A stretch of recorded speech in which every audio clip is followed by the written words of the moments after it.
이스라엘이 애굽에서 약 400년 동안 종살이를 끝내고 출애굽해서 광야 40년 생활을 마무리하고 모세는 여호수아에게 그의 영도권을 넘겨주었습니다.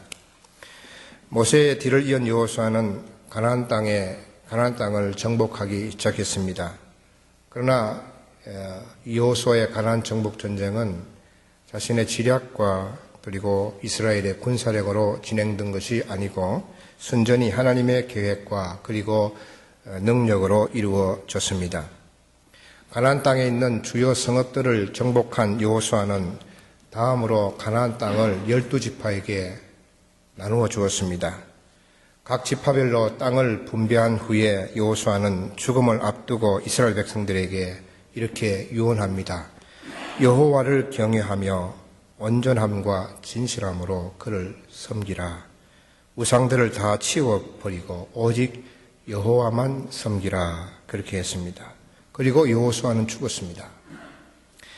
땅을 분배받은 지파들은 자신의 땅 안에 살고 있는 가나안 부족들을 쫓아내면 되었습니다. 그것은 어떻게 보면 그리 어려운 일이 아니었습니다. 여호수아 때 가나안의 주요 성읍을 정복하는 것처럼 하나님을 철저히 믿고 의지하면 쉽게 쫓아낼 수 있는 일이었습니다. 그러나 각 지파들은 여호수아가 죽은 후에 하나님에 대한 신앙이 식어지면서 우상을 섬기기 시작하였고 결국 가나안 부족들을 쫓아내지 못했습니다. 그래서 사사시대가 시작이 된 것입니다.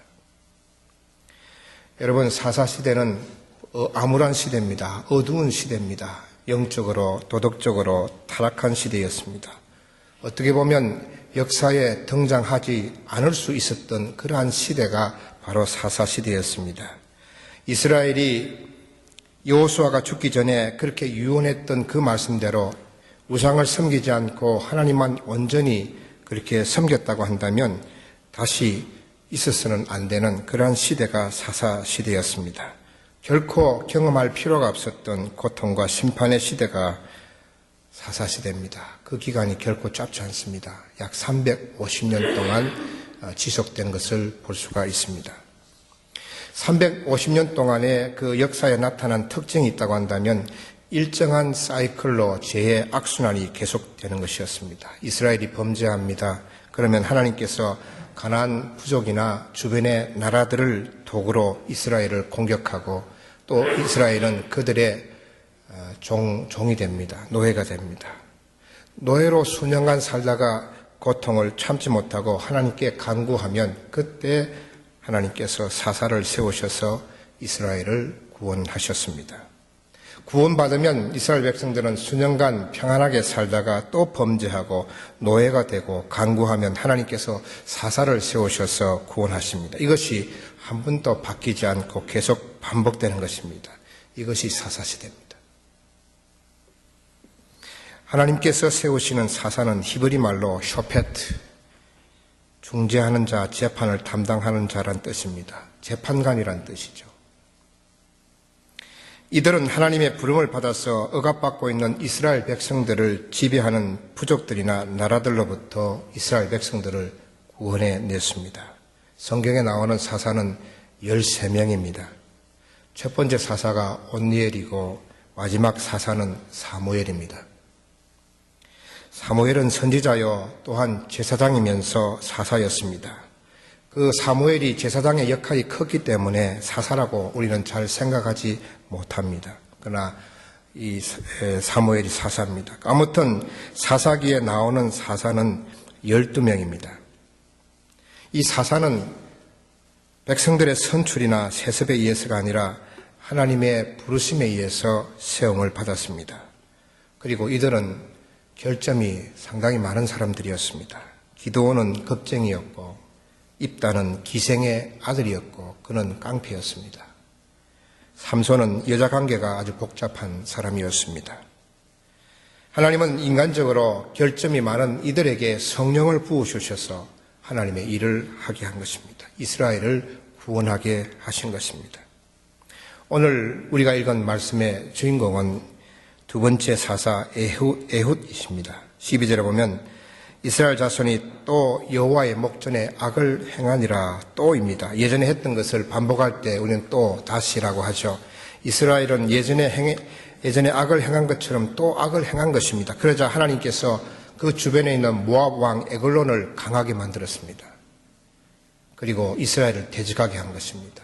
그래서 모압 왕 에글론이 암몬과 아말렉 자손들을 모아서 연합군을 만들어서 이스라엘을 공격해 옵니다. 그래서 이스라엘을 점령하게 된 것이죠. 오늘 말씀에 보면 종려나무 성읍을 점령했다 그랬습니다. 종려나무 성읍은 여리고 성입니다.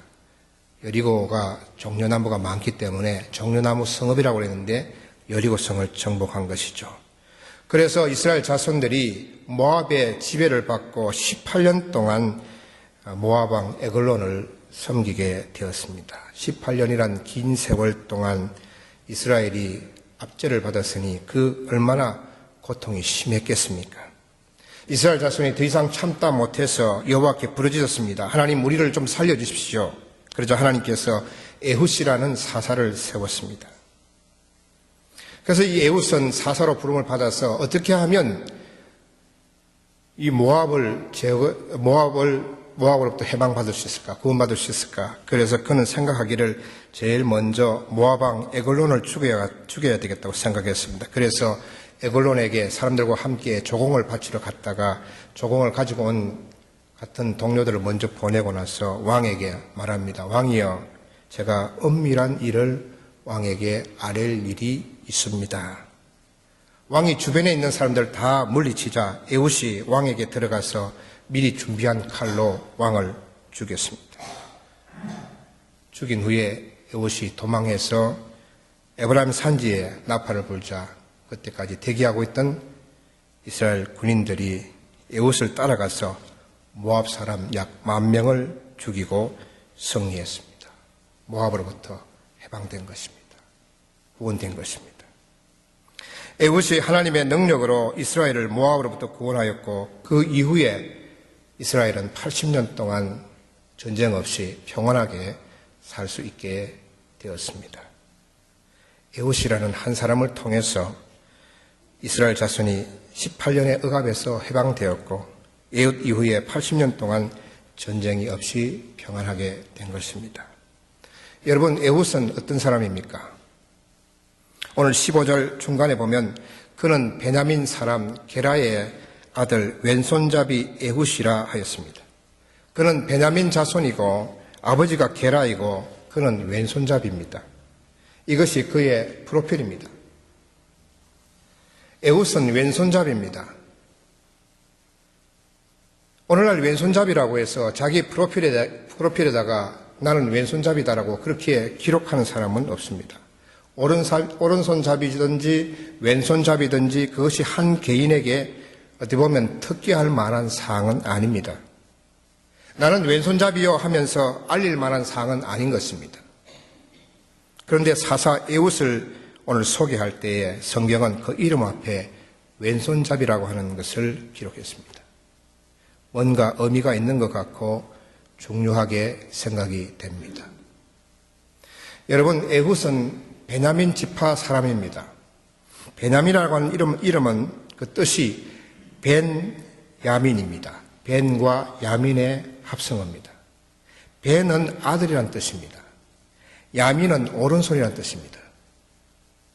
벤은 뭐라고요? 아들이고 야민은 뭐라고요? 오른손이란 뜻입니다. 따라서 베냐민이라고 하면 오른손의 아들이란 뜻입니다. 베냐민 자손은 오른손 자손이라고 말할 수가 있습니다. 그런데 에훗은 베냐민 자손이면서 왼손잡이입니다. 오른손잡이 집안에서 왼손잡이로 태어난 것입니다. 여기서 한번 우리가 생각해 보십시다. 오른손 지파에서 왜 하필이면 에훗은 왼손잡이로 태어났는가 하는 그런 의문입니다. 태생이 그러니까 할 수 없죠라고 우리가 생각할 것이 아니라 자신들의 조상들은 아버지와 할아버지와 자기의 조상들은 다 오른손잡이인데 에훗만 왼손잡이니까 뭔가 여기에 의미가 있고 또 사연이 있지 않는가 우리가 생각해 볼 수가 있는 것이죠. 히브리 성경에 보면 여기에 왼손잡이 에훗 할 때 이 왼손잡이를 히브리 말로 이시 이케르 야드 예미노, 이거는 몰라도 됩니다. 저도 잘 모르니까요. 아무튼 왼손잡이가 히브리어로 그렇게 돼 있어요. 그런데 이 히브리어로 된 이 뜻을 보면 오른손이 묶인 사람, 오른손에 제한이 있는 사람, 이런 뜻입니다. 히브리어로 보면 에봇의 왼손잡이는 양손이 다 정상인데 왼손잡이가 아니라 오른손에 장애가 있기 때문에 왼손을 쓸 수밖에 없는 왼손잡이인 것입니다. 자신의 가문이 다 오른손잡이인데 그는 오른손에 장애가 있어서 왼손을 쓸 수밖에 없는 사람이 바로 사사 에봇입니다. 그래서 에봇은 약점을 가지고 있었던, 핸디캡을 가지고 있었던 사사였던 것입니다. 그런 에봇을 하나님께서 사사로 부르셔서 이스라엘 자손을 구원하는 엄청난 일을 하게 하신 것입니다. 여러분의 약점이 무엇이 있습니까? 나의 약점은 이거야 라고 말할 수 있는 것이 무엇입니까? 세상에 약점이 없는 사람은 없습니다.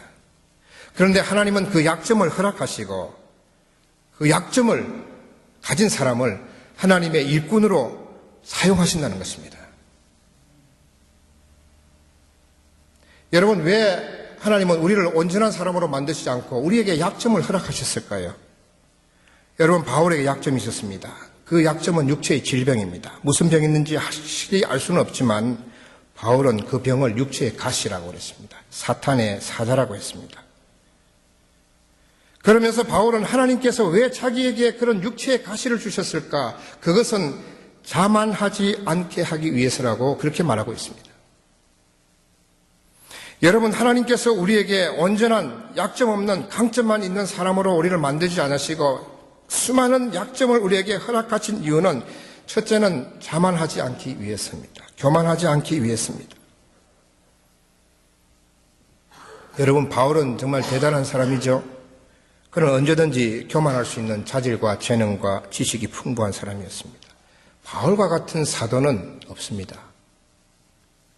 성경을 13권이나 기록한 사도는 바울밖에 없습니다. 그는 뛰어난 작가입니다. 복음에 대해서도 그만큼 열정적인 사도도 없습니다. 그렇게 광범위하게 선교하면서 복음을 전하고 교회를 세운 사람은 없습니다. 그의 영향력은 실로 엄청납니다. 그의 맨파워도 상당합니다. 그를 따르는 사람도 엄청납니다. 누구보다도 교만할 수 있는 여지가 많은 사람이 바울입니다. 어떻게 보면 예수님 꼭대기에 설 수 있는 그런 사람입니다. 그런 그에게 하나님께서 질병을 주셨습니다. 약점을 주셨습니다. 왜입니까? 교만하지 않기 위해서입니다. 여러분, 교만은 가장 우리가 경계해야 될 죄입니다. 교만은 10년, 20년 동안 세운 것을 한순간에 무너뜨립니다. 교만은 한순간 모든 것을 무너지게 하고 잃어버리게 합니다. 교만이 얼마나 무서운 것인가를 하나님은 아시기 때문에 바울에게 약점을 주셔서 교만하지 않게 하신 것입니다. 사랑하는 성도 여러분, 여러분의 약점은 여러분을 자고하지 않도록, 교만하지 않도록 하게 하는 하나님의 특별한 배려임을 기억하시기를 바랍니다. 두 번째로 약점은 하나님을 의지하게 하는 도구입니다. 약점이 있기 때문에 나를 의지하는 것을 내려놓고 하나님을 의지하게 하는 것입니다. 에봇은 오른손을 잘 쓰지 못하는 약점 때문에 하나님을 의지하고 살았습니다. 하나님을 의지할 때에 하나님께서 에봇의 오른손이 되어 주셨습니다. 약점을 하나님께 맡겼을 때에 하나님이 에봇의 강점이 되어 주신 것입니다. 바울이 질병 때문에 하나님께 고쳐달라고 3번 기도했습니다. 그랬을 때 하나님께서 바울에게 내 은혜가 내게 족하도다. 이런 내 능력이 약한 데서 온전하였음이라. 바울이 말합니다. 그러므로 도리어 크게 기뻐함으로 나의 여러 약한 것들에 대하여 자랑하리니 이는 그리스도의 능력이 내게 머물게 하려 함이라. 하나님, 약할 때에 하나님을 의지하게 되고 약함 가운데 하나님의 능력이 나타나게 되는 것입니다. 약할 때 강함 되시는 것이죠.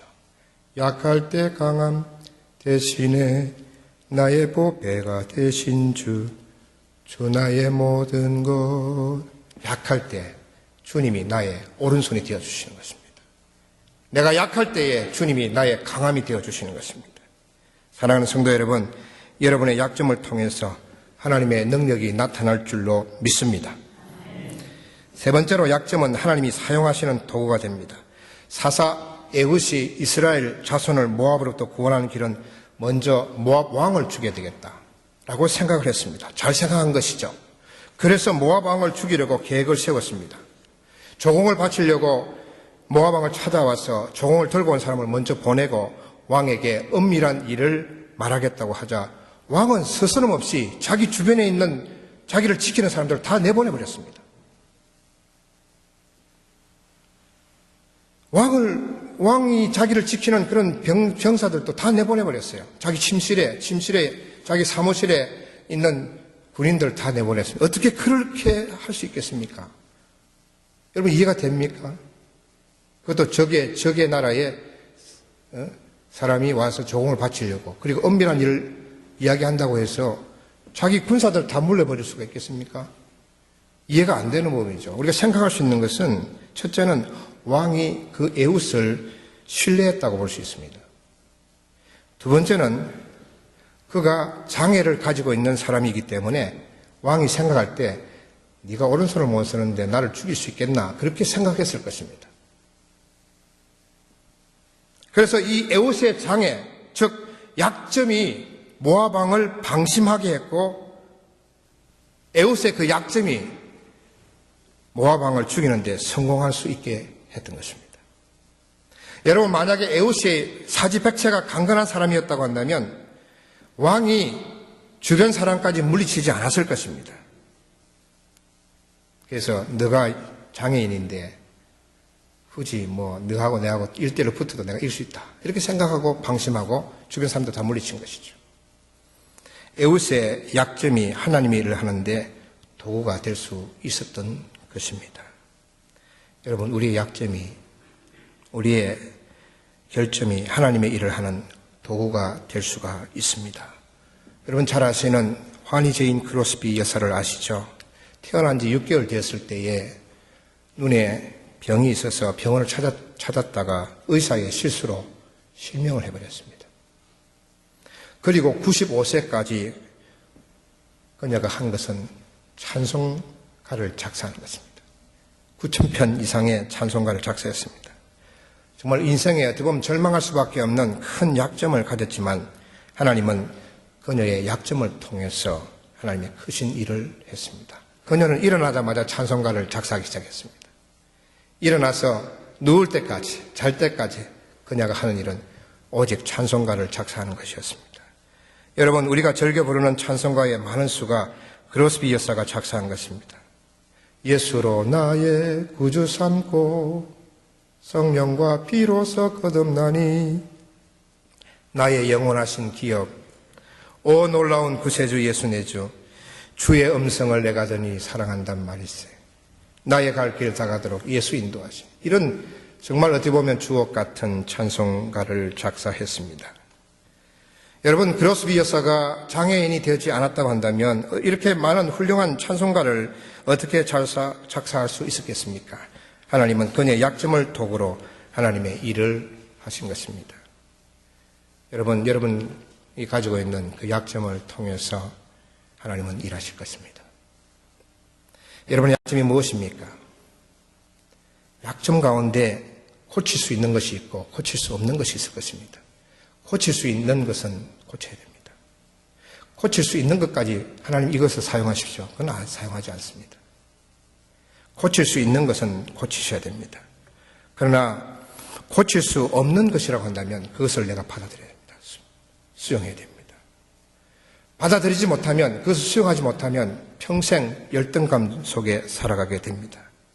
내 키가 한 뼘만 더 컸으면, 내 피부가 조금만 더 휘어졌으면, 내 눈이 조금만 더 커졌으면, 내가 조금만 더 잘생겼으면 이것은 고칠 수 없는 겁니다. 고치고 싶어도 고칠 수 없는 것이죠. 그것은 받아들이면 됩니다. 키가 작아도 받아들이는 것이죠. 키가 커도 받아들이는 것이죠. 리버라는 신학자는 이렇게 기도했습니다. 내가 고칠 수 있는 것은 고칠 수 있는 용기를 주시고 내가 고칠 수 없는 것은 담대히 받아들일 수 있는 평온함을 내게 주시고 내가 고칠 수 있는 것과 고칠 수 없는 것을 분별할 수 있는 지혜를 내게 주시옵소서. 고칠 수 없는 것은 인정하고 그 약점에도 불구하고 최선을 다하는 것입니다. 여러분, 링컨은 학벌에 약점이 있었습니다. 그러나 그는 변호사가 되었고 미국의 대통령이 되었습니다. 루즈벨트는 소아마비 장애가 있었습니다. 그는 장애를 극복하고 미국의 위대한 대통령 중에 한 사람이 되었습니다. 우리는 약점 때문에 결코 망하지 않습니다. 우리는 약점 때문에 결코 실패하지 않습니다. 약점을 긍정적으로 받아들이는 것입니다. 그럴 때에 그 약점을 통해서 하나님께서 우리를 사용하시는 것입니다. 고린도전서 1장 26절 이하에 보면 형제들아 너희를 부르심을 보라 육체를 따라 지혜로운 사람 자가 많지 아니하며 능한 자가 많지 아니하며 문벌 좋은 자가 많지 아니하도다. 그러나 하나님께서 세상에 미련한 것들을 택하사 지혜 있는 자들을 부끄럽게 하려 하시고 세상에 약한 것을 택하사 강한 것들을 부끄럽게 하려 하시며 하나님께서 세상에 천한 것들과 멸시받는 것들과 없는 것들을 택하사 있는 것들을 폐하려 하시나니 이는 아무 육체도 하나님 앞에 자랑하지 못하게 하려 하십니다. 하나님은 미련한 것을 택하사 지혜 있는 자를 부끄럽게 하십니다. 하나님은 약한 자들을 택하사 강한 자들을 부끄럽게 하십니다. 사랑하는 성도 여러분, 하나님은 우리의 약점을 사용하셔서 하나님의 일을 하십니다. 우리의 약함을 통해서 하나님의 강함을 나타내시는 것입니다. 그런데 에우스이 그의 약점을 받아들이고 그것이 하나님의 도구가 될 수 있었던 것은 그가 성령을 받았기 때문입니다. 하나님께서 사사들을 부르시고 하나님의 도구로 사용하기 전에 반드시 뭘 하셨느냐 하면 성령을 부어주셨습니다. 하나님의 영을 부어주셨습니다. 에웃은 성령을 받고 약점을 극복하고 하나님의 일을 할 수가 있었던 것입니다. 여러분, 성령이 임하셔서 성령이 임재하셔서 성령이 내 눈을 여시면 내 약점이 하나님의 뜻임을 알게 됩니다. 약점 속에 숨어있는 하나님의 은혜를 발견하게 되는 것입니다. 그래서 우리는 약점을 가졌음에도 불구하고 하나님의 일을 담대하게 할 수가 있는 것입니다. 사랑하는 성도 여러분, 여러분 모두는 하나님의 일을 하는 충성스러운 일꾼이 되시기 바랍니다. 우리의 생이 그렇게 길지 않습니다. 우리에게 이런 일을 아무에게나 주지 않습니다. 우리에게만 주시는 것이죠. 얼마나 귀한 일인지 모릅니다. 여러분 시간 낭비하지 마시고 정말 하나님의 부름을 받을 때까지 충성스러운 일꾼이 되시기를 바랍니다. 고칠 수 있는 약점이라면 고치시고 고칠 수 없는 것이라면 받아들이시고 성령 충만해서 약점으로 하나님의 일을 하시기를 축원합니다. 기도하겠습니다.